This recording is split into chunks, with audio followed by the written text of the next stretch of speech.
to In Conversation with Himali. Today's topic of discussion is one which may bring goosebumps to you. I read about Mr. Ashish Thakur, who is a banker from Jabalpur, India. He has dedicated his life to burying and cremating the abandoned dead with dignity and respect through his NGO Moksha. Welcome, Mr. Ashish, and thank you very much for agreeing to be on my channel. Heroes come in forms. Well, here is one who is larger than a hero. For the convenience of my guest, the rest of the conversation will be in Hindi. Ashish ji, आपका स्वागत है and thank you very much for being here. बहुत सारा धन्यवाद आप लोगों को। जी, आशीष मैं पहला सवाल आपकी तरफ पूछूंगी। मृत्यु या मृतक के विषय में अधिकतर लोग खुलकर बात नहीं करना चाहते हैं। फिर आपने भूले बिसरे मृतक शरीरों का अंतिम संस्कार करने को अपना कर्तव्य बनाया, कोई विशेष कारण? मैडम, जैसे मैं ये मानता हूँ कि सारी जिंदगी हम ना अपने सपनों को लेके जीते हैं और ना हम वर्तमान को जी पाते हैं और भविष्य की जो चिंता करते हैं वो भी हमारे हाथ में आती नहीं है। सबके अपने अपने ड्रीम्स हैं।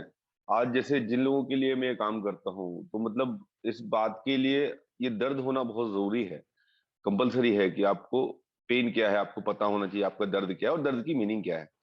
ये जब मोक्ष शुरू हुआ तो बेसिकली मैं बहुत ही कॉमन फैमिली से बिलोंग करता हूँ। मेरे पास बहुत सारा अच्छा ना तो फैमिली बैकग्राउंड था और ना चीजें थी, ना वर्तमान में भी ऐसा बहुत कुछ नहीं है। पर इन सारी चीजों में ये देखता हूँ कि कॉमनली हर बंदे के हाथ पैर आंख नाक सपने सारी चीजें तो एक सी है, पर इस समाज में दुनिया में आके वो बढ़ जाता है। कोई बिजनेसमैन है, किसी के पास बहुत सारा फैमिली मेंबर है, किसी के पास बहुत सारी चीजें हैं, जो भी एसेट्स हैं लाइफ में जो लगता है वो लोगों के पास है। तो मेरा सवाल हमेशा खुद से भी ये रहा है, जब मैं स्कूल टाइम से कॉलेज भी मैंने किया तो मेरे को भी हमेशा की निगेटिविटी लाइफ में रही कि यार मेरे पास ये क्यों नहीं है, मेरे पास वो क्यों नहीं है, मैं ऐसी लाइफ क्यों नहीं जी सकता हूँ। तो कहीं ना कहीं ये सारा सोशल या जो भी दर्द है वो किस अपोजिट वे में निकल के आया कि यार मतलब कुछ चीजें लाइफ की हैं जो लाइफ बिगिनिंग होती है, जैसे लोग पैदा होते हैं फिर वो मरते हैं, इस बीच का सफर जो वो तय करते हैं, इस बीच में कुछ एक कॉमन चीज होनी चाहिए जो स्पेशल हो। लाइक गॉड, हम किसी भगवान को मानते हैं, सारे लोग भगवान के अलग अलग अनुयायी हैं, वो किसी न किसी को मानते हैं, तय करते हैं कहीं पर आगे, कुछ ऐसा होना चाहिए।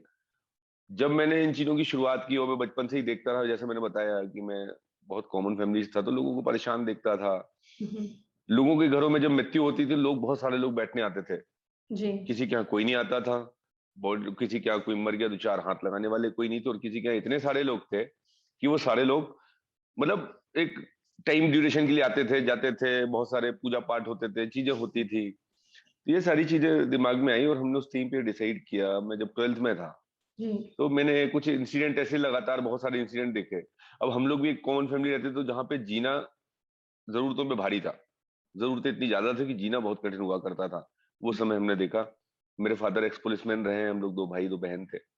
तो उस टाइम पे मैं जब एक प्राइवेट कंसर्न में मैं अपने कॉलेज भी जाता था और उसके बाद मैं जॉब भी करता था। मैं मेडिकल, एक गवर्नमेंट हॉस्पिटल है वहां पर एक बहुत शॉर्ट टाइम के लिए मैंने पार्ट टाइम जॉब किया।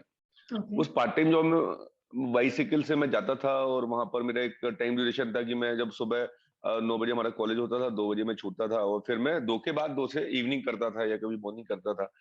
उस समय पैसे का बहुत नीड है, लेकिन एक एज फैक्टर काम करता है कि कुछ करना है कुछ करना है। मतलब आज आपके पास बहुत सारे पैसे हो पर कभी आप कुछ छोटे से पैसे के लिए बहुत सारा फॉलो करते हैं। जब बिगिनिंग स्टेज होता है आपको कुछ करिए, अरे मेरे पास ये पैसे हैं, मेरे पैसे हैं। ऐसा मैंने जॉब शुरू किया।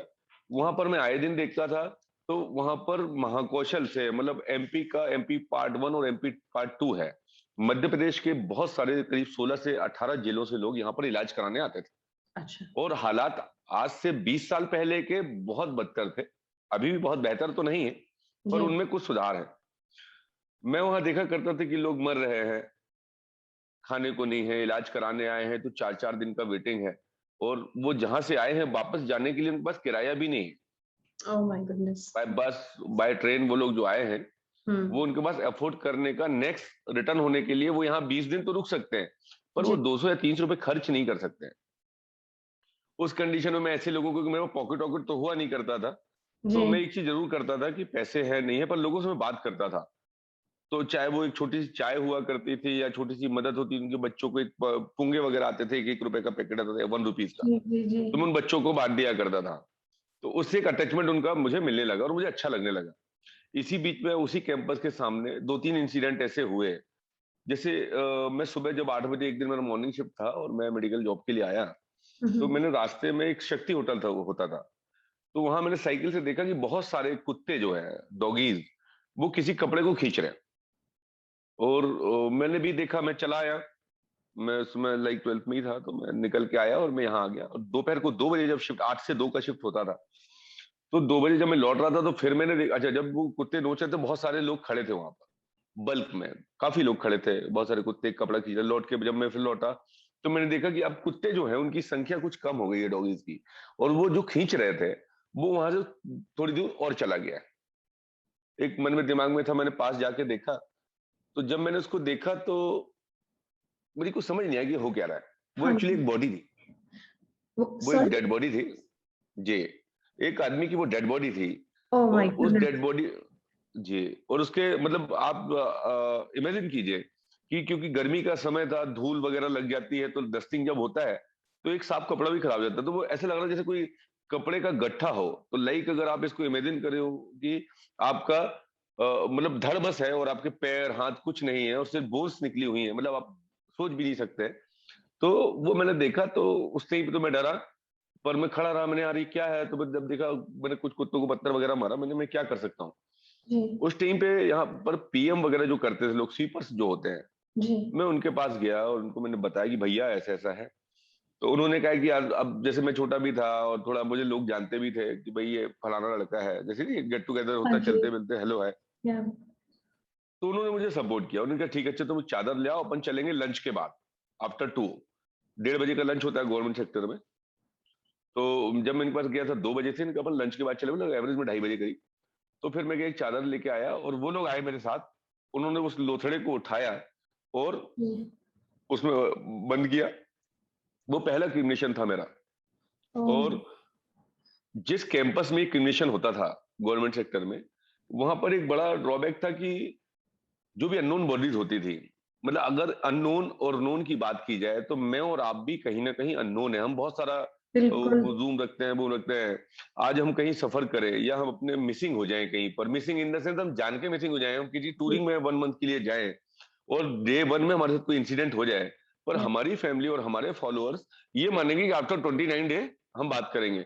हम जी। रोज रूटीन में बात करने वाले भी इस टाइम को गैपिंग करते हैं कि यार बंदा बाहर है, आ आएगा जाएगा। तो अपन बात कर लेंगे। और इस बीच में ऐसे बहुत सारे इंसिडेंट मेरी लाइफ में हुए, हमने देखे। तो उस बंदे को फिर ले जाके हम लोगों ने क्रिमिनेट किया। क्रिमिनेट लाइक, क्योंकि ये एमएलसी बॉडी होती है, इनको डिकम्पोज करना होता है, इनको जमीन में ही दफन करना होता है, वो किसी भी कॉज के हों। ओके। क्योंकि ये बॉडियां रिकवर होती हैं, इनकी फैमिली मेंबर कभी ढूंढते ढांढते आते हैं और फिर वो ढूंढते हैं कि हमारा बंदा कहाँ, हमको आईडी चाहिए, तो उसको वो करना होता है। तो ओह। फाइनली फर्स्ट बॉडी हमने की।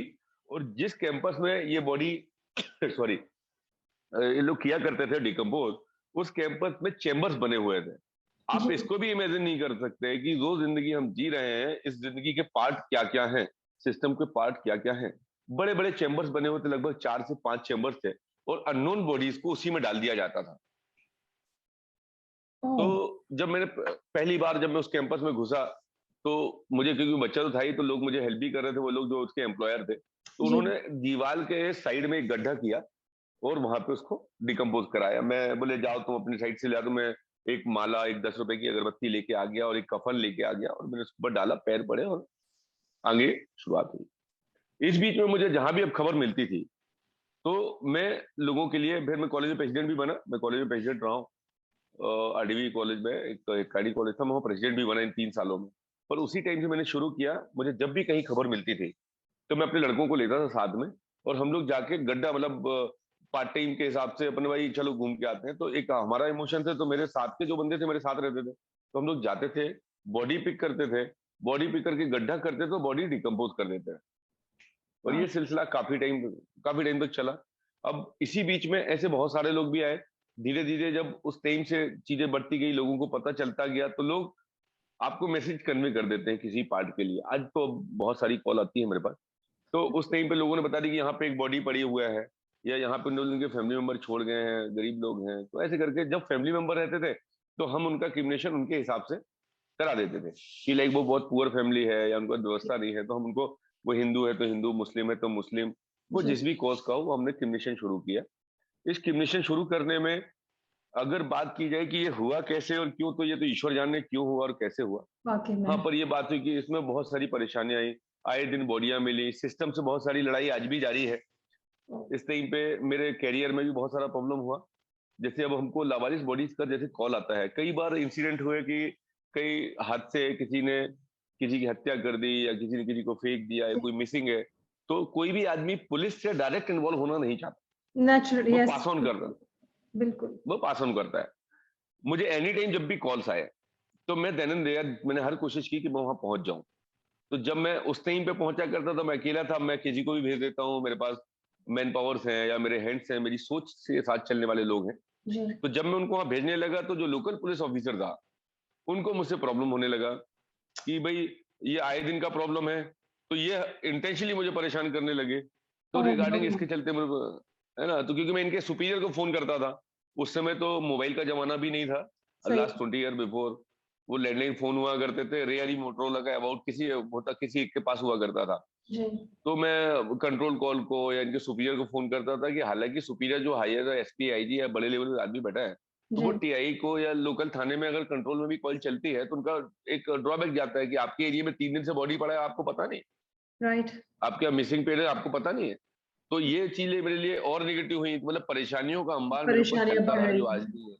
जी। राइट।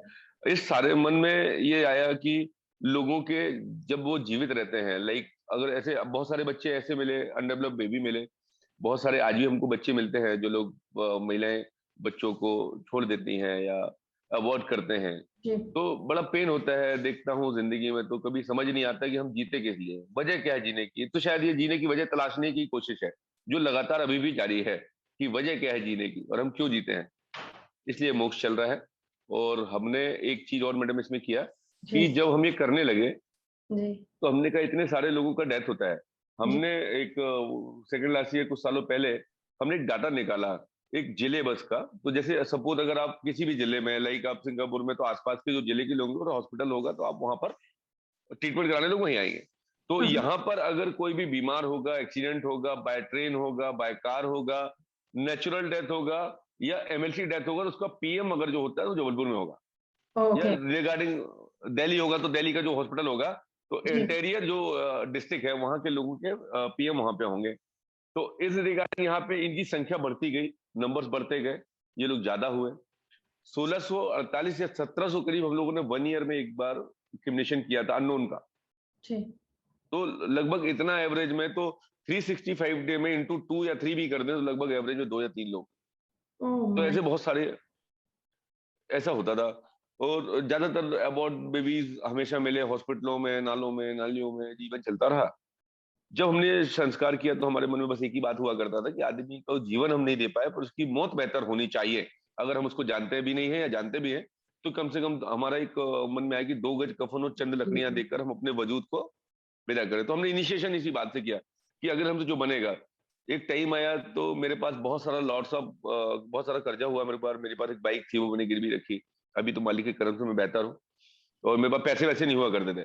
आज भी अगर बात करें तो मैं एज ए जॉब प्रोफाइल हूँ, मैंने अभी कोविड में मेरा जॉब छोड़ा मैंने, पर मेरी हालत बहुत बेहतर तो नहीं है, यहाँ पे जी खा रहा हूँ। पर मेरे पास आज मुझे कार लेने के लिए पैसे हो या ना हो, पर अगर क्रिमिनेशन की मुझे 10 लाख भी रुपए लगेंगे तो मुझे वो सामान मिलेगा रिगार्डिंग, क्योंकि इतने सालों से उनको मैंने पैसे दिए हैं, पार्ट में देता हूँ, उनको पता है कि उनको पैसे उनको मिल जाएंगे। तो आज क्रिमिनेशन प्लेस में मुझे लकड़ियां चाहिए हो, मुझे व्हीकल्स चाहिए हो, तो अरेंजमेंट हो जाता है।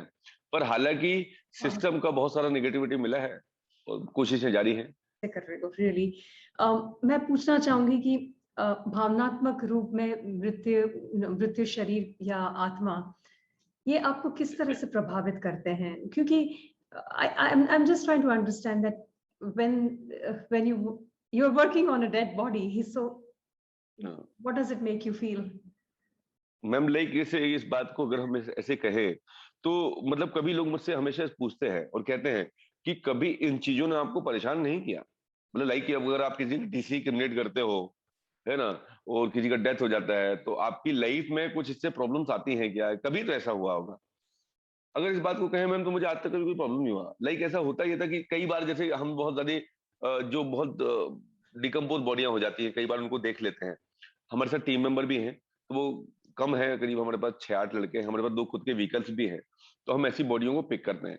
तो जब हम इन बॉडियों को लाते हैं, तो आप अगर लाइफ का एक सेगमेंट और देखें, किसी भी डेड बॉडीज को अगर 2 दिन या 3 दिन ओपन में रख दिया जाए, उसमें कीड़े लग जाते हैं मैम। लाइक जो आप गेहूं या जो भी आप कर रहा हो, तो वो कीड़े, आप इमेजिन नहीं कर सकते कि जिंदगी क्या है। कितना भी हम लोग अपनी लाइफ के लिए केयरिंग रहते हैं, उसमें कीड़े पूरे बॉडी को खा जाते हैं। एक डेड बॉडी को पूरे कीड़े खा जाते हैं। आप उसको देखोगे तो लाइक, अगर आपने कभी देखा होगा चेन का जो पुलिंग होता है, वैसा आदमी का एक सिस्टम होता है लाइक। और आप इमेजिन नहीं कर सकते, अगर आप कभी देख लेंगे तो आप जिंदगी भर उसको सोचते रहेंगे ये कैसे होता है, क्यों होता है। लाइक गैंग्रीन आपने सुना होगा। गैंग्रीन जो होता है, जिसमें जीते जी आपको कीड़े लग जाते हैं। लग जाते तो हैं। जीते जी और मरने के बाद भी लोगों को कीड़े लगते हैं। ये जिंदगी का बहुत बड़ा ड्रॉबैक है। रही भावनात्मक बात से, तो मैं जब भी ये चीजें करता हूँ या मेरे साथी करते हैं, कई बार हम लोग मतलब बहुत ज्यादा पैनिक हो जाते हैं। उनकी हालात इतने बदतर होते हैं कि आप इमेजिन कीजिए, अगर उनको पकड़ते हैं तो पूरी उंगलियां और हाथ उनकी बॉडी के अंदर चले जाते हैं। वो सड़ गल चुके होते हैं बॉडियां। उनके परिवार के लोग भी उनके साथ अगर आइडेंटिफिकेशन हो भी जाता तो वो खड़े होने तैयार नहीं होते। छूना तो बहुत दूर की बात है। तो ऐसे हालात होते हैं। जब हम ये करते हैं तो हमारे मन में ये फीलिंग्स होती है, हमको लगता है यार कभी ये ऐसा रहा होगा और आज ऐसा है। तो वो करीब कई बार ऐसा होगा कि 10-15 मिनट का टाइम बहुत मुश्किल से काटते हैं, उसको लाना, पिक करना और ये सब करना। आफ्टर दैट ये होता है कि हम उस चीज को कर पाते हैं। और हमारे मन में फीलिंग्स बस एक ही बात की रहती है कि जिंदगी में, मैं एक्चुअली खुद की बात ही कहूँ तो मैं ये मानता हूँ कि अपनी लाइफ उससे बेहतर नहीं है। ये इंसिडेंट हमारे साथ भी हो सकता है। तो ये एक बहुत बड़ा कारण है कि मुझे कभी डेमोनेट नहीं करता। हमेशा जब हम किसी को उठाते हैं तो हमको लगता है कि यार इसके साथ हुआ है, हमारे साथ भी हो सकता है। और लाइफ ऐसी है, हमारे जाने के बहाने क्या होंगे हमें नहीं पता। हम एक्सपेक्ट करते हैं कि हम 40 ईयर जिएंगे, हम 80 ईयर जिएंगे, हम करेंगे। तो हमारी लाइफ का, हम ये प्रैक्टिकली, मैं रोज लोगों के साथ रहता हूँ, रोज ऐसे देखता हूँ, आए दिन दिन में 4 से 5 कॉल लेता हूँ कि ये ऐसे मर गया, वो वैसे मर गया, इसका ऐसा डेथ हो गया, बाय एक्सीडेंट हो गया, बाय डिसीज हो गया। तो लाइफ स्टेबल नहीं है। हमारी कोशिशें हैं और हमको लगता है कि हम जीवित और हम कभी नहीं मरने वाले। कोई भी जिंदा आदमी या जिस लाइव है, वो कभी नहीं कहेगा, उसने कभी एक्सपेक्ट नहीं किया कि वो मरेगा। वो हमेशा बिल्कुल। जानता है कि मैं जीवित ही रहूं, कभी बात नहीं कर सकता एक सिंगल पर्सन। 99% 9 में से एक आखिरी आदमी भी आपको अगर मिले और ये कहे कि यार मैं मरूंगा और मेरी मौत होगी, वो नहीं। मतलब बर्डिंग कहते बट ट्रूली एक्सेप्ट नहीं करता। इस टाइम पर और बीते सालों में मैंने सोचा कि जरूरतें भी किस लिए है। अब इन चीजों की बहुत सारी जरूरत है नहीं लाइफ में। जी रहे हैं, कब क्या होगा, रोज लोगों को देखते हैं तो भावनाओं में ये लगता है कि अब मैं देखता हूँ। आपको 2-3 इंसिडेंट बताता हूँ। जी। अभी कुछ सालों पहले, अभी कोविड की मैं बात करूंगा आपसे, कोविड के पहले का कुछ सिलसिला बताता हूँ। एक लड़की है और कैपेबल है, उसके फादर खत्म हो जाते हैं। एक प्लेटफॉर्म पर मैसेज आता है, हम बंदों को बोलते हैं कि जाओ लेके आओ उनको, करा देते हैं। वो अपने हस्बैंड के साथ जाती, वहां रोती है। लोगों ने बोला कि उसकी फैमिली मेंबर मिल गए हैं, और वो पता चला है कि वो जो दादा जो एक्सपायर हुए थे, वो कभी बहुत पैसे वाले हुआ करते थे। उनकी जमीन वगैरह किसी ने ले ली और कब्जा, जबलपुर शहर में ही बड़ा जगह है वो।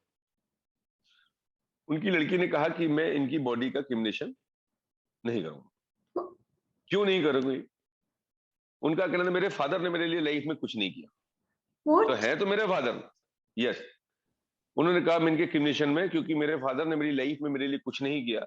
मेरी शादी भी जिस बंदे से की उन्होंने जबरदस्ती लाद दिया, उसका हस्बैंड भी साथ में था। तो उन्होंने कहा हम लोग इनको क्रिमिनेट नहीं करेंगे। उसके हस्बैंड ने इसलिए नहीं किया कि मुझे मेरे ससुर ने कुछ नहीं किया। आप हेल्दी माहौल में हस्बैंड वाइफ नहीं है। पर वो लड़की भी कहते हैं, तो वो फादर के लिए एग्री नहीं कि मैं नहीं करूंगी, मेरे फादर ने मेरी लाइफ में मेरे लिए कुछ नहीं किया। उसने हमेशा सताया है मुझे, शराब पी के आता था, वो ये करता था, वो करता था, कभी मेरे लिए कुछ नहीं बनाया मेरे फादर ने। तो वो एक फुटपाथ की जिंदगी में एक करोड़पति आदमी मर गया। उस करोड़पति में उसके मरने के लिए 100 रुपए भी उसके पास नहीं थे। जो कि अगर बात की जाए एटमोस्फियर में कि आदमी मरने के पहले, मैंने ये सुना है कि विदेशों में लोग अपने जाने के पहले, और आज भारत में भी लोग मरने के पहले बहुत सारे अपने हिंदू रीति रिवाज या मुस्लिम रीति रिवाज जो भी है वो करते हैं, कि लोगों को खिलाना पिलाना ये सब करते हैं। तो ये कैसा भय है जिंदगी का। तो उस लड़की ने मना किया, हम बॉडी लेके आए। पर हमने इस कॉज में हम ये करते हैं कि कोशिश ये करते हैं कि हर हाल अगर कोई मेंबर है तो इस लास्ट टाइम में वो उसके पास अपीयर रहे। हमने रिक्वेस्ट किया कि आपका कुछ नहीं लगेगा, हम सारा कुछ बेयर करेंगे, कम से कम आप रहो, आपके पिता थे, इस लास्ट मोमेंट में आप उनके साथ रहो। ऐसे ही एक इंसिडेंट हुआ, एक बड़े आदमी थे, तो उन्होंने फोन किया कि हमारे ससुर साहब खत्म हो गए हैं और हम चाहते हैं कि आप लोग क्रिमिनेशन करा दीजिए। तो अब कई बार मन में ये फर्क भी आता है, आता है कि यार हम ये कर क्या रहे हैं, हम तो मदद करने जा रहे हैं और लोगों ने हमको क्या मुंशिपालिटी समझ लिया है। और राइट। मुंशिपालिटी समझ लिया है तो हम मुंशिपालिटी तो है नहीं, और क्योंकि हम कोई पेड सर्विस नहीं है, हम आपसे कुछ एक्सपेक्ट नहीं करते हैं। ये राइट। तो एक दर्द है कि भाई कोई पड़ा है तो हमने उठा के हॉस्पिटलाइज कर दिया या हॉस्पिटल ले जाकर उसको 2 वक्त का खाना दे दिया, तो जी। क्या गुनाह कर दिया। तो ऐसी बहुत सारी चीजें अल्टरनेट होती रहती है, पर लोगों का सिलसिला वही जारी है। अभी भी जैसे कल की बात, मैंने कल आपको एक व्हाट्सएप किया था, आपने देखा होगा। जी। तो जी। मैंने आज गवर्नमेंट की 100 डायल हो या 108 की सेवाएं हो भारत की, तो अगर मैं शहर में हूँ और उनको मैसेज आता है, वो लाके मेरे पास, मैंने क्या किया मैम कि ये लोग जो मर रहे थे, तो मैंने कहा कि ये सारे लोगों की जिंदगी मर रही, सड़कों में मरते हैं, मेंटल हैं, घिसट रहे हैं, तो मैंने इनको उठाना चालू, लास्ट 10 ईयर बिफोर मैंने लोगों को लाके एक जगह कलेक्ट करना चालू किया। मेरे पास कोई जगह नहीं था, तो हम्म। एक गवर्नमेंट हॉस्पिटल के कैंपस में ही जगह था, मैंने वहां पे लोगों को लाना चालू कर दिया। मैं सुबह ऑफिस जाता था, शाम को आता था, उनको सुबह बेड पे डाल के चला जाता था और उनको खाना रख जाता था। धीरे धीरे लास्ट 10 ईयर से सिलसिला चलता रहा और करीब हजारों लोगों को मैं लाया हूँ। और 90% लोग अब नहीं है, पर अभी 10% लोग, लगभग 35 लोग अप्रोक्स मेरे पास हैं, जिनका 2 वक्त का खाना, उसमें महिलाएं भी हैं, बुजुर्ग भी हैं, बच्चे भी हैं। तो ऐसे लोगों को मैं पिक करके अपने पास लाके रखता हूँ। उनको 2 वक्त का खाना मिलता है, वहां पे कुछ मैन पावर्स लगा रखा है जिनको कुछ छोटा छोटा सा अमाउंट देके उनकी वो केयर टेकर करते हैं। अब जी। इसी सिस्टम में अगर मैं बात करूं सिस्टम की या संविधान की या कानून की, या वो लोग जो वहां पर बैठे हैं, मैं किसी को ब्लेम नहीं करता, पर मैं ये जरूर कहता हूँ कि वो सब देख पाते हैं लेकिन कुछ करते नहीं। Yeah. और ये क्वेश्चन मार्क का मुझे कोई रिप्लाई कभी मिला नहीं। इतना कुछ देखा है। अभी लास्ट कोविड आया मैम, तो कोविड में मध्य प्रदेश में सबसे पहले डेथ हुई जी। कोविड की। राइट। और उसमें जो सिस्टम था, यहाँ पे जब पहली डेथ हुई थी, यहाँ पर एक्स कलेक्टर रहे भरत यादव साहब, वो तो बहुत ही अच्छे बंदे हैं और मैं बहुत उनको पसंद करता हूँ। क्योंकि एक ह्यूमन नेचर है कि आप किसी से कुछ एक्सपेक्ट नहीं करते, लेकिन वो आपकी फीलिंग्स को सपोर्ट करता है और जेन्युइन जो आते हैं तो वो आपको एक फील गुड देता है। यहाँ पर ब्रेक डाउन कर दिया म्युनिसिपालिटी नगर निगम की गाड़ियों ने, व्हीकल्स और लोगों ने ब्रेक डाउन कर दिया। टोटल लॉकडाउन लग चुका था और लॉकडाउन जब इनिशिएट हुआ तो बोले हम बॉडी पिकनिक, क्योंकि अवेयरनेस नहीं था, पढ़ा लिखा आदमी भी अवेयर नहीं था। मतलब इस बात में कोविड की अगर राइट। आपसे बात करूं, तो कोविड में चाहे वो डॉक्टर हो या आईपीएस हो, वो 99% खुद ही मिसगाइड था कि एक्चुअली कोविड होगा कैसे और क्यों हो रहा है। या। अगर आप डॉक्टर के पास जाते थे, वो आपसे 20 गज दूर होकर बात करता था और जी। वो बात ही नहीं करना चाहता, उसने खुद को बचाने के लिए अपने आप को सिक्योर कर लिया था। जी।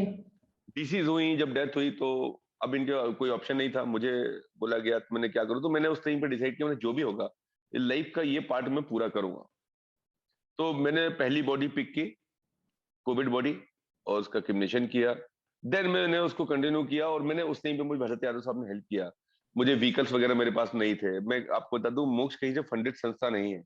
मोक्ष के पास शासकीय या अशासकीय कहीं से कोई फंडेड नहीं मिलती है पैसे। मोक्ष के पास, मोक्ष एक रजिस्टर्ड एनजीओ, कहने के लिए एनजीओ है, पर हमने एक संस्था बोलेंगे, संस्था को एनजीओ कहते हैं। पर हमारे पास कहीं से भी फंडिंग नहीं है, हमारे पास ऐसा कोई काम नहीं है, हमारे पास आज तक इन सालों में हमारे पास कहीं से कोई फंडिंग नहीं है। तो ये सेवाएं जब शुरू हुई तो हमने कहा सर हमको बैकअप चाहिए होगा, हमको व्हीकल्स चाहिए होंगे, आप हमें व्हीकल्स दिलाइए। और हमको एक जो एसेट चाहिए सुरक्षा के लिए कि भाई पीपी के तो चीजें हमको अब दिलाइए। भरत यादव साहब ने उस समय हेल्प किया और नगर निगम कमिश्नर को बोलकर गाड़ियां, क्योंकि अब गाड़ियां हमारे पास भेजी गई, उन गाड़ियों में ड्राइवर गाड़ियां छोड़कर भागे। Oh my God. 2020 मेरे साथ जो बंदे थे, करीब मेरी 45 लोगों की टीम है मैम, 45 लोगों का, वो अपना अपना काम करते हैं, लेकिन मुझे जब जरूरत होती है वो 45 लोग विद इन सेकंड मेरे पास होते हैं। मैंने उन लोगों को तैयार किया, तो जब वो इसलिए तैयार हुए क्योंकि मैं खुद करने तैयार था। तो पहले 5 10 फिर सारे के सारे लोग आ गए और हम सारे लोगों ने कहा कि अपन ये करेंगे, और हम लोगों ने शुरू किया। और हमने हिंदू मुस्लिम सिख ईसाई, वो जिस भी धर्म से हुआ करता था, उसका कोविड के संस्कार के लिए हमने कराया। कुछ प्रिकॉशन जो गवर्नमेंट के थे वो हमने लेते हुए करवाए। 2020 में हमने पूरा क्रिमिनेशन किया। ओके। इसी बीच में जबलपुर के अलावा अन्य जिले जैसे शहडोल, रीवा, छतरपुर, भोपाल, ऑल ओवर जहां से भी लोग, इंदौर तक से, मतलब आउट ऑफ सिटी, जैसे दिल्ली में क्या वाओ। हुआ, दिल्ली का बंदा सफर कर रहा था ट्रेन में, इटारसी में उसका डेथ हो गया, वो कोविड था। एक नेपाल की बंदी थी, उसकी सिस्टर का रास्ते में डेथ हो गया, और वो यहाँ तक आ गए नियरेस्ट, क्योंकि अब उसमें covid centre, higher centre Jabalpur था। तो जी। और उनका पीएम वगैरह भी डिसाइड नहीं था कि कोविड बॉडियों का पीएम होना है या नहीं होना है। ये डिसाइड नहीं था। बाद में ये हुआ कि भाई कोविड का पीएम नहीं होगा, एमएलसी होगा तो पीएम होगा। तो इन लोगों को जब, मतलब मैंने ये पाया कि इतना कहीं ना कहीं ईश्वर का ब्लेसिंग था। वो लोगों जी को मुझे किस बहाने मिलवाता था, क्यों मिलवाता था, इसका कोई आंसर नहीं है। पर ये लोग जब मुझसे मिले या मैं इनसे किस बहाने भी मिला, एक अंकल थे, कोविड में उनकी वाइफ की डेथ हो गई, वो खुद एडमिट थे। मैं उनसे रात में मिलने चला जाया करता था। बहुत सारे लोग इस कोविड टाइम पे जिंदगी में ये देखने मिला कि लोगों के पैसे, लोगों की सोच, लोगों का खुद का जो भी स्ट्रेंथ था, वो सब न थे, वो झूठ बोलते थे। कोविड से मैंने ये सीखा है कि सब झूठ बोलते थे कि अरे मैं ये हूं, मैं वो हूं। उस टाइम में लोगों को ये बता दिया कि नहीं, आप कुछ नहीं है, और लोग अपने अपने लिए जीने लगे। एक पिता अपने बच्चे की बॉडी पिक नहीं करता है, उसको रो तो रहा है वो, पर वो कह रहा है कि आप ही उसके पिता हो। एक बेटा अपने बाप की बॉडी पिक नहीं कर रहा, बोले आप ही इसके पिता हो, और आप ही, आप मेरी माँ हो, आप ही ले जाओ। मतलब रिलेशन सब आके यहाँ पे लोग छोड़ के ऐसे चल दिए 2 पल में कि जीने में शर्माने लगी। ये जीवन क्यों है मेरा? और ऐसे जब देखते थे तो कभी मन बहुत छीन होता था। मतलब आप सोचिए कि जब 35-35, 40-40 लोगों को एडमिशन हो रहा है और एक साथ डेड बॉडी जल रही है, 40 बॉडियां, 50 बॉडियां एक साथ जल रही है, और ये हर 3 घंटे 2 घंटे में लगभग ये एवरेज चल रहा है। मतलब कॉमन लोग भी एक स्पेसिफिक जगह पे, और ये लोग भी। और जब अगर आप उनको देखोगे, एक निगेटिविटी के साथ आपको एक पॉजिटिविटी आती है कि मैंने कहा ना कि जिंदगी से अपेक्षाएं खत्म हो गई, कि इन्होंने इतना कुछ कमाया। ये एक कभी कोई जज रहा है, कोई एसपी रहे रिटायर्ड, कोई आईजी के फादर है, तो कोई एसडीएम के फादर हैं, तो कोई ससुर है। तो मतलब ये नाम किस काम का? जिंदगी तो गई, और इस जिंदगी में आप खड़े भी नहीं हो पा रहे हैं साथ में। ऐसा जीवन किस काम का? वाह, आफ्टर दैट फिर ये लगता है कि लोगों को कि यार हमारा आईडी मिल जाए, अब कोविड के लिए सर्टिफिकेट मिल जाए, इतना सारा कुछ। जब मैं हम जाते थे तो हमसे लोग एडमिनिस्ट्रेशन में परेशान, ऐसी दूरियां बना, समाज हमसे दूरियां बनाता था कि जैसे न जाने हम क्या अपराध कर रहे हो। कि कोविड में अगर उन्हीं के घर में अगर डेथ होती थी तो घर का मेंबर ताला दरवाजा लगा के बंद कर देता था, और हमको फोन करता था, तो हम कहते ठीक है, अच्छा आप लोग किट ले लो, सामान ले लो, ऐसे ऐसे प्रिकॉशन से आप यूज कर ले, सारा सामान भी हम देते हैं। तो इन्होंने कहा कि नहीं नहीं प्लीज आप आ जाइए। और अगर आप किसी के, अगर आप करते हो और आप नहीं करोगे, बोलेंगे अरे आप लोग तो बोलते हो कि आप लोग करते हो और आप करते नहीं हो। और अगर जब आप उनसे कहोगे सर आप क्या हमारे लिए कर रहे हो, देन वो हेल्पलेस जाएंगे, हैंड ओवर कर देंगे, नहीं नहीं आई डोंट नो, हम नहीं जानते। वाह, ऐसा लाइफ में जो वक्त मैंने देखा कि कोविड ने इतना कुछ मैम किया, मतलब हजारों बॉडियों को हमने एडमिट किया, हजारों बॉडियों को, और इससे ज्यादा पेशेंटों को हमने एडमिट कराया हॉस्पिटल्स में। राइट, मुझे उस टाइम में लगा कि लोगों ने मुझसे अपना काम निकाला, सिस्टम ने मेरे से मेरा यूज किया। आज मैं जॉब करता हूँ, जी, पहले भी मैं ये काम कर रहा था, तो मुझे कल भी उस काम से शिकायत नहीं थी, आज भी शिकायत नहीं, कि मैंने एक्सपेक्ट कुछ नहीं किया था। हम्म, 2021 में फिर कोविड आया और ज्यादा डेथें हुई। 2021 में कुछ प्रशासनिक अधिकारी आए, तो अब जैसे सबका एक एटीट्यूड है, एक नेचर है, मेरा भी एक नेचर है, तो वो चीज हमारा मैप नहीं खाया। उसके बाद इन लोगों ने मोक्ष के बहुत सारी प्रॉब्लम्स क्रिएट की मोक्ष को लेके, पर कुछ हुआ नहीं, ईश्वर का आशीर्वाद था। लोग बहुत ज्यादा मोक्ष को फेथ करते हैं, तो फिर हम लोगों ने सेवाएं दी, अभी भी जारी हैं, और ये चीजें चलती रही। और यस। बहुत सारे लोग, ऐसी जिंदगी में बस तू भी कंटिन्यू चल रही है, लोगों के लिए कोशिशें कर रहे हैं। But to my viewers, I'm sure when you listen to Mr. Ashish talk about his experiences, um, I'm sure you would agree with me that he is larger than a hero.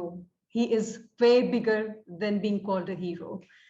Ashish ji, मैं ये पूछना चाहूंगी कि क्या और संस्था या और लोग आपसे प्रभावित होकर आगे बढ़ रहे हैं इसी राह पर?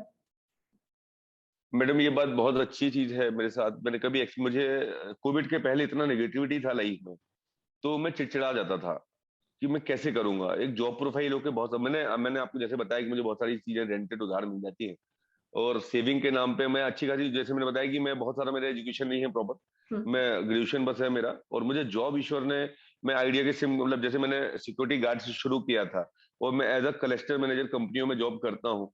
कोविड से मेरी जॉब चली गई, अभी मैंने रिसेंट एक कंपनी ज्वाइन किया है, जो मेरा पैकेज भी आधा और मेरा डेजिग्नेशन भी हाफ है। मेरा हैदराबाद शिफ्टिंग हुआ तो मैं गया नहीं। अब इस बात को मैं देखता हूँ कि मैंने इन 20 सालों में, 2020 में जब कोविड आया, तो कोविड के पहले जो लोग थे मेरे साथ, तो गिने चुने हम लोगों ने कुछ एक मैन पावर, जिसमें फीमेल्स भी हैं, मेल्स भी हैं, तो इन लोगों से कुछ मुझे पार्ट हेल्प ये मिला कि हम लोगों ने एक ग्रुप बनाया मोक्ष का, जिसमें 12-15-20 लोग एक्टिव मेंबर हैं। तो जब हम लोगों को जिनको लाके रखते हैं, उनके लिए राशन, कपड़े, जो मोस्ट प्रोबेबली होता है, कोई ना कोई बंदा थोड़ा थोड़ा पार्ट करता है। क्रिमिनेशन के पार्ट में मुझे कभी ज्यादातर तो पहले हेल्प नहीं मिला, सिस्टम से भी मुझे बहुत सारा ऐसा मिलता था, पर धीरे धीरे चीजें होती गई। 2020 में जब कोविड आया, तब मुझे लोगों का, मैंने एक्सपेक्ट नहीं किया, तो लोगों को मुझे बहुत सहयोग मिला। मतलब मुझे ऐसे ऐसे लोग मिले कि जब क्रिमिनेशन की बात आई तो लोगों ने लकड़ियां, बुट्स डलवा दिया। उन्होंने कहा कि भाई मेरी साइड से बुट्स दे देते हैं। आप इस बात को इमेजिन कीजिए कि आपके अमेरिका और ऑस्ट्रेलिया में भी कुछ लोग थे जो मोक्ष को देख पाए, तो उनके फैमिली मेंबर जो इंडिया से ताल्लुक रखते थे, उन लोगों ने भी मुझे कुछ कैपिटल का हेल्प किया। मतलब बात 10,000, 50,000, 20,000 का नहीं है, पर एक सोच का है कि उन्होंने मुझे हेल्प किया। जबलपुर शहर में भी कुछ लोग मिले, तो जब उन्होंने देखा, जिनसे मेरी आज तक बहुत सारे लोगों से मुलाकात भी नहीं हुई, उन लोगों ने मुझे व्हीकल्स दिए। मेरे पास गाड़ियां नहीं थी, बॉडी 2021 में मेरे पास व्हीकल्स नहीं थे, सिस्टम मेरे अगेंस्ट खड़ा हो गया क्योंकि मुझे सपोर्ट नहीं कर रहा था, और मुझे काम तो करना ही था कि नहीं, मैं इस काम को करके रहूंगा। तो मुझे एक मेहता अंकल है, एक जैन अंकल है, एक मेनन जी है, ऐसे बहुत सारे नाम हैं। तो इन लोगों ने उस टाइम पे मुझे व्हीकल्स उपलब्ध करा दिए। बोले आशीष क्या प्रॉब्लम है? मैंने कभी किसी से ये नहीं कहा कि आप मुझे पैसे दीजिए, मैंने कभी किसी से ये नहीं कहा कि आप एक मकान बना दीजिए, मैंने ये नहीं कहा कि आप मुझे ये कर, मैंने कहा कि मुझे जो नीड्स है, आप नीड्स पूरी कराइए। तो लोगों ने, किसी ने मुझे कोविड टाइम पे व्हीकल्स दिए। हालांकि जिन लोगों ने व्हीकल्स दिए, कमिटेड व्हीकल्स था कि भाई हम आपको दे रहे हैं, हम आपको रिटर्न कर देंगे, पर इस टाइम पे कोई जब किसी के लिए छूने तैयार नहीं था, जरूरत थी तब तो तो आगे बढ़े। हाँ जी। मुझे लोगों ने हेल्प किया, और इस बात के लिए मैं बहुत ऑनर करता हूँ। तो कोई पीपी किट देता था मुझे, मतलब ऐसा कलेक्ट होता था, मुझे इस बात की कभी महसूस नहीं हुई कमी कि क्या होगा। तो मुझे बिना सिस्टम के, बिना समाज के, बिना किसी पॉलिटिशियन के, बिना किसी शासन प्रशासन के, बिना किसी एडमिनिस्ट्रेशन के, मुझे कुछ मुट्ठी भर लोगों ने जो हेल्प की, आप मानिए मुट्ठी भर लोगों ने ऑल ओवर जबलपुर, और जो भी यहाँ पे क्रिमिनेशन हुए या जो कोविड में मरीज थे उनको हम अस्पताल भेजा करते थे, हॉस्पिटल भेजा करते थे, इन लोगों की वो मदद कई लाखों लोगों को हुई। पचासों हजार लोगों को हमने, मतलब अगर वो ट्रेवल कर रहे हैं तो उनको हमने व्हीकल्स अरेंज करा के उनके घर भिजवाया, जी। उनको फूड्स प्रोवाइड कराए। हॉस्पिटल्स के लिए एम्बुलेंस तैयार नहीं होती थी जो कोविड पेशेंटों को ले जाए, तो हमारे बंदे ही उनको लेके जाते थे। तो हमारी गाड़ियां बॉडी भी पिक करती थी, उनको ले जाके हॉस्पिटलाइज भी करती थी। इसमें भी बड़ा प्रॉब्लम था, जब इन लोगों को हम पिक करते थे, हॉस्पिटल छोड़ते थे, तो इनके रिलेटिव हमसे फॉलो अप तो लेते थे, पर खुद इन्वॉल्व नहीं होते थे। फिर मतलब पैनिक के नाम पे पल पल हम इतना परेशान होते थे कि हम ये कर करके ना, हमारे आज भी हमारे पे इस बात का जवाब नहीं कि हमने किया क्या और हम क्या कर रहे हैं। तो उस टाइम पे मुझे अच्छा खासा हेल्प मिला लोगों का। किसी ने पीपी किट दिया, फिर कुछ लोग सामने आए तो जो हमारी टीम थी उनके लिए खाना भेज दिया करते थे। ये भी बड़ा प्रॉब्लम था कि इतने सारे लोगों का खाना कैसे मैनेज होगा। तो कभी किसी ने पूछा तो उस टीम के लिए कुछ ना कुछ मैनेजमेंट होता रहा। वर्तमान समय तक यह है कि मोक्ष के पास अभी बहुत सारे लोग हैं, पर लोगों के छोटे छोटे कंट्रीब्यूशन भी हम लोग समय समय पे एक मैसेज डालते हैं सिलेक्टेड लोगों को जो हमारे मोक्ष ग्रुप में ही है। हम कोई रिसिप्टिंग लेके कोई कलेक्शन नहीं करते हैं। हम किसी से आज तक हमने नहीं कहा कि वो हमको फाइनेंशियली हेल्प करे। अगर वो पूछता है तो हम उसको बताते हैं कि हमको गाड़ी में फ्यूल चाहिए। अगर वो पूछता है तो हम बोलते हैं हमारे पास गाड़ी नहीं है। अगर वो पूछता है तो हम कहते हैं कि वो कहते हैं क्या कर सकते हैं, तो हम कहते हैं आप कफन के कपड़े रखवा सकते हैं, आप लकड़ियों का पे आउट वहां टाल में कर सकते हैं, क्योंकि ना तो हम कफन बेचते हैं ना हमारा टाल चलता है, हमारा कुछ भी नहीं, हम ऐसा कुछ भी नहीं करते हैं। तो आप हमको एसेट्स प्रोवाइड करा दीजिए। अब इसमें भी एक भ्रांति लोगों की, बहुत बड़े बड़े लोग, एक नई चीज निकल के आई जीवन में, ये मैंने सोची नहीं थी कि लोगों ने कहा कि हमारे पंडित जी ने कहा है कि हम किसी का अंतिम संस्कार करें। ऐसा कुछ लोग निकल के आए कुछ समय पहले और अभी भी। तो बोले अगर कोई ऐसी लावारिस बॉडियां हो तो हमारे पंडित ने बोला उसका क्रियाक्रम हम करना चाहते हैं, उसमें लकड़ी लकड़ी में जो भी लगेगा वो हम बेयर कर वो लेंगे। ऐसा भी होता है। बिल्कुल। तो मुझे जीवन का ये रुख समझ नहीं आया। मैंने ये आपके लिए कोई मरे और फिर आपके लिए कुछ कलेक्ट किया जाए कि आप अपनी 2,000 5,000 रुपए की लकड़ियां लगा के किसी की मौत पर कौन सा अपना धर्म फायदा बटोरेंगे करूं आप, मैं। हे भगवान। और किसी के मरने से क्या फायदा होगा। तो जीवन के ऐसी ऐसी चीजें सामने आई जिसको आप एक्सपेक्ट भी नहीं कर सकते। नो डाउट कि आप मानिए मैडम कि इतने सालों में पूरे मध्य प्रदेश में जहां जहां मैं जा सकता हूँ, मैं जॉब प्रोफाइल में जाता हूँ, जो मुझसे बनता है मैं कोशिश करता हूँ, पर बहुत सारे पैसे की जरूरत नहीं होती है। अब मेरे पास पैकेज कम था तो भी चल रहा था, आज नहीं है तो भी चल, 2.5 साल से अनएम्प्लॉयमेंट था तो भी चल रहा था, और शायद जब तक रहूंगा। लेकिन मैं चाहता हूँ कि हमेशा सिलसिला चलता रहे। इस चलते रहने के लिए हम बहुत बड़ा सोसाइटी नहीं बना पाए हैं। अवेयर तो है लोग, लेकिन इन्वॉल्व तब तक नहीं होते जब तक उनका खुद का प्रॉब्लम ना हो। जब उनका खुद का प्रॉब्लम होता है तो उन्हें दूसरों के दर्द समझ आते हैं। नहीं तो वो तो सब हेल्दी माहौल में सब गेट टुगेदर करते हैं, सबको लगता है कि हाँ बेहतर है लाइफ, पर जिंदगी ऐसी ही है। सही है। वाकई में। पर आशीष जी, आपको कभी भी डर नहीं लगा कि मतलब एक तो ये कि कोविड टाइम पे डेड बॉडीज का क्रिमेशन करना, मतलब इट कुड affect you? या कभी भी डेथ से डर लगा या ऐसा कुछ? मैडम हमेशा जैसे क्या होता था, जैसे जब हम लोग डिकम्पोज बॉडियां देखते थे, कई बार मुझे नींद नहीं आती थी। उसका रीजन ये था कि आप जो भी वर्किंग करते हैं, मतलब बहुत कॉमन और प्रैक्टिकल लाइफ है, आप सारे दिन में जो एक्सरसाइज करते हैं, चाहे वो जो वर्किंग करते हो या जिन लोगों से मिलते होंगे, तो करीब मेरा ये मान लो कि 70% रेशियो ये है कि आप जब सोते हैं तो आप उन्हीं चीजों को रिमाइंड करते हैं जिनको आप सपने बोलते हैं। Yeah. आप ड्रीम्स वही देखते हैं जिन लोगों से मिले होते हैं या जिस एटमोस्फियर में रहते हैं। तो Yeah. जब हम ये सारी चीजें देखते हैं, और जब भी मैं देखता था, मुझे अब क्योंकि मैं उसमें इन्वॉल्व रहता था तो मुझे नींद नहीं आती थी। उसके मतलब मतलब कई बार दिमाग में आता था कि यार उसकी बॉडी ऐसी थी, वो बेचारा ऐसा था, डर लग रहा है, लग रहा है, ऐसा कई बार हुआ पहले। पर धीरे धीरे मतलब वो इमेजिनेशन जाता गया। अब तो ये हाल है कि मेरे को अगर सपने जब देखने होते हैं तो मैं अपने मन से एक प्रिपेयर कर लेता हूँ आधे घंटे पहले कि आज मैं क्या थॉट लाऊंगा और मैं क्या देखूंगा, और आप मानिए कि मैं वो देख पाता हूँ। क्या बात मैं है। सपने भी, है ना, मैं देख पाता हूँ। अपनी मर्जी से सपने देख लेता हूँ। मुझे जिससे बात करनी होती है अपनी मर्जी से उनमें इन्वॉल्व हो जाता हूँ। मैं साइको नहीं हूँ। बट मैं, आप कभी कोशिश कीजिएगा कि जब अगर आप किसी को दिल से मतलब किसी चीज को सोचिएगा, आप कभी आपको टाइम हो रिलैक्स मूड में, आप 2 बार करके देखिए कि आप जो ड्रीम्स देखना चाहते हैं उन ड्रीम्स के बारे में आप सोचिए, और जब सोते सोते भी इस बात को सोचना आप इनिशिएट करेंगे तो 100% मैं आपको कमिट करता हूँ कि आप उसके आसपास जा पाएंगे। तो क्या ये एक जीने बात का है। एक बहुत प्रैक्टिकली अच्छी चीज है, ये हो पाता है। तो ये कर वंडरफुल। लेते हैं ma'am. Thank you Ashish ji. Ashish ji, आप दर्शकों को या सुनने वालों को इस अत्यंत महत्वपूर्ण कार्य के बारे में धर्म के आधार पर कुछ कहना चाहेंगे? मैम जैसे कि हमको इस 2 पंक्तियों में है कि हमें कई बार ऐसी बहुत सारी हजारों बॉडियों का, हमने चाहे वो हिंदू हो या मुस्लिम हो या सिख हो ईसाई हो, हमको जो भी धर्म के लोग मिले हमने उनके धर्म को फॉलो किया। एक साइड समाज और जो भी धर्म गुरु है वो मानते हैं कि शरीर नाश्वर है और उसका कोई धर्म नहीं है मरने के बाद। पर इसी धर्म के लिए आप सारा जीवन जीते हैं कि मैं हिंदू हूँ, मैं क्रिश्चियन हूँ, मैं ये हूँ। उनके लिए बहुत सारे यज्ञ अनुष्ठान करते हैं। कई लोगों ने ऐसे विचार दिए और कहा कि बॉडी का क्या है, अब तो बॉडी चली गई तो अब उसमें कुछ बचा नहीं। पर जब तक वो जिंदा था तब तक वो आपके काम का था। आज वो नहीं है, 100% मानते हैं कि अब वो किसी के काम का नहीं रहा, कोई भी हो, लाइक जीवन इंसान या जानवर की। पर उसको एक ससम्मान जाने का अधिकार है, और ये लाइबिलिटी, ये ड्यूटी हमारी आपकी है, ये होनी चाहिए। कि हम नहीं कहते कि आप बहुत सारा कीजिए, पर अब जो कर पा रहे हैं वो कीजिए। रही बात निगेटिविटी की, तो मेरे पास निगेटिविटी का बहुत सारा बैग है जो मैं कैरी नहीं कर पाता हूँ। उसमें सिस्टम भी है, लोग भी है, पर अगर मैं उनको सोचूंगा तो फिर मैं ये नहीं कर पाऊंगा। तो बहरहाल किसी से बिना शिकायत रखते हुए हर आदमी को ये करना चाहिए। आज हमारे पास ढेर सारे पैसे हैं, हमारा खुद का सपना, हमारा ड्रीम है कि हमको ये बनना है, हमको ये चाहिए। पर इस सारी ड्रीम्स में एक कॉमन लाइफ भी होनी चाहिए, एक जिंदगी का पार्ट होना चाहिए। जब जीवन में ईश्वर ने, और एक पार्ट है कि आप चाइल्डहुड जीते हैं, ओल्ड जीते हैं, आश्रम जीते हैं, ऐसे 4 जब पार्ट बनाए गए हैं लाइफ के। आप धर्म गुरुओं के पास जाते हैं, बड़े बड़े मठाधीशों के पास जाते हैं, वो भी इंसान है, आप भी इंसान है। आपको उनका प्रेम और आपको उनकी दिशा मिलती है तो आप उनको फॉलो कर रहे हैं। पर वहीं पर जैसे आप किसी भी एडमिशन चले जाएं, कहीं भी चले जाएं, तो सड़कों में आपको लावारिस लोग मिलते हैं, बहुत सारे लोग आपका दुरुपयोग करते हैं। एक इंसिडेंट मैं आपसे कहूंगा कि मेडिकल हो या इस जिले में आसपास के जो लोग बड़े बड़े प्रशासनिक अधिकारी, मेरी बात होती है, लोग एक कॉमन थिंग रखते हैं कि यार ये तो मांगते ही हैं सड़कों पर, चाहे वो बच्चे हों या सड़क के भिखारी हों। तो मैं इस बारे में सोचता हूँ कि अगर वो मांगते हैं और वो ऐसे ही हैं, तो अगर आप ऐसे इग्नोर कर दोगे तो जो सही में जरूरतमंद होगा उसकी मदद नहीं होगी। कई लोग आपका दुरुपयोग कर सकते हैं, आपके भावनाओं का। पर अगर आप सबको गंदा बोलेंगे तो ये चीजें ही खत्म, लाइफ ही खत्म हो जाएगी, इमोशंस खत्म हो जाएंगी। Beautiful message. लाइफ में बहुत सारे ड्रीम्स हैं, जो आपसे बन पाए वो आप कोशिश कीजिए। कई बार अगर आप हर्ट भी होते हैं, उस हर्ट को आप दिखाइए नहीं, उस पेन को अपने पास रखिए। 100% कहीं ना कहीं ईश्वर आपको देखता है। अब ये तो इमेजिनेशन है, ईश्वर भी। तो अगर ईश्वर है और आप जीतते हैं, और आप 100%, हर बंदा ईश्वर को मानता है, तो अगर ईश्वर कहीं है तो फिर अगर हम जब कुछ करेंगे तो जब वो हमारा बुरा देखता है तो अच्छा भी तो देखता ही होगा ना। बिल्कुल। तो वो देखेगा कुछ ना कुछ बेहतर।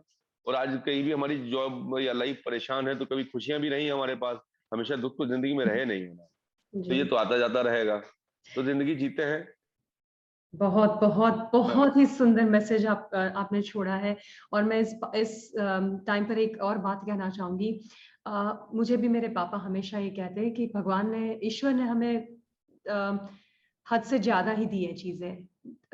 जी we have more than what we have more than what we really need to have. और इसका कारण ये है कि ईश्वर ये चाहता है कि जो एक्स्ट्रा है वो शेयर करो, सिर्फ अपने लिए मत रखो। बिल्कुल। मैं वन मोर थिंग मैं आपको बताऊं कि मैं जी। एक्चुअली हेमोफिलिक हूँ। मैंने आपको बड़ी बात मेरे दिमाग से स्किप हुआ। जी। मैं हेमोफिलिक पेशेंट भी हूँ, मुझे ऑर्थराइटिस भी है, और मेरे साथ मेरे जो पैरेलल हेमोफिलिक जो पेशेंट्स होते हैं नॉर्मली, मुझे पता नहीं था। मेरे फादर ने, अगर मैं मरना भी चाहूँ और मैं चाहूँ कि मेरे पिता जिंदा हो जाएं, अगर कोई है ईश्वर अगर मुझसे कहे, तो मैं 100% बोलूंगा कि मैं मरना चाहता हूँ, मेरे पिता को कोई लाके दे दे। मेरे फादर ने अभी 2016 मेरे फादर नहीं रहे हैं। मैं अपने माता पिता से बहुत प्रेम करता हूँ, और हर बच्चा अपने माँ बाप से बहुत प्रेम करता है। मेरे फादर का किडनी लेफ्ट हुआ और वो नहीं रहे। आज वो नहीं है, मैं बहुत सारा पैसा या खुद को भी मार के भी उनको जिंदा नहीं कर सकता हूँ। या मेरे फादर ने कभी अपने सपने पूरे नहीं किए। हर माता पिता वो अपने सपने पूरे नहीं करते, अपने बच्चों के सपने पूरे करते हैं। और ज्यादातर ये देखने मिलता है 90% की बच्चे उन माता पिता के सपनों को भी रोनते हैं अपने सपनों के लिए, ना वो अपने सपने पूरे कर पाते हैं या और ना अपने माता पिता को जगह दे पाते हैं। या तो फाइनली जो भी सारी चीजें हैं इसमें बहुत सोचने वाली बात है कि इसको बहुत जरूरी पैनिक होना चाहिए लोगों को कि हमारे माता पिता किस कंडीशन। मेरे फादर साइकिलिंग करते थे, साइकिलिंग से जॉब कर ली उनने। जितने में हम 4 बच्चों को पढ़ाया उसमें हम मेरा 2 दिन का खर्च और फ्यूल नहीं चलता है। सही बात एक है। नंबर में गबन चाहे हमारा सैलरी का हम चाहे तो हमारा आधे से ज्यादा हिस्सा हमारा फ्यूल में जाता है, जी। और उसका एक 1/3 पार्ट से उन्होंने हमारी सारी जिंदगी लाइन अप कर दी। ऐसी बहुत सारी चीजें हैं।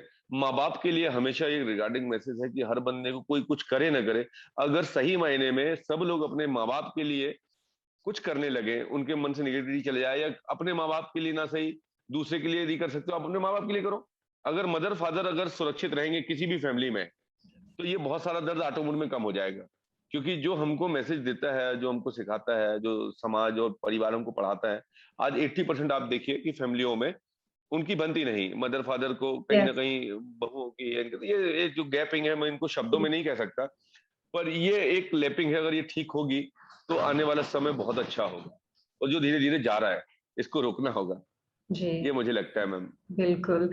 Thank you so very much, Mr. Ashish, for thank you. talking to us on a subject as grave as death. You are giving the dead the highest form of tribute by showing respect to them after they've gone. May God be with you in this kind of a deed that you do.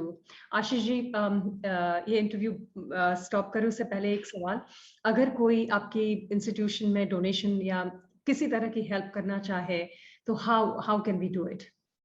Ma'am जैसे अभी तक तो ऐसा कुछ हमने initiate कभी किया नहीं था, पर हमने अकाउंट खोला हुआ है, हमारे मोक्ष का एक अकाउंट है। और उसमें ट्रांसपेरेंसी ये है कि आप जो भी, जैसे अब हम लोग खाना खिलाते हैं लोगों को, सड़कों से लाते हैं लोगों को, क्रिमिशन लोगों की करते हैं, तो उसमें यह है कि वो एक कॉमन मोक्ष का एक अकाउंट है, उसमें वो शेयरिंग कर सकते हैं।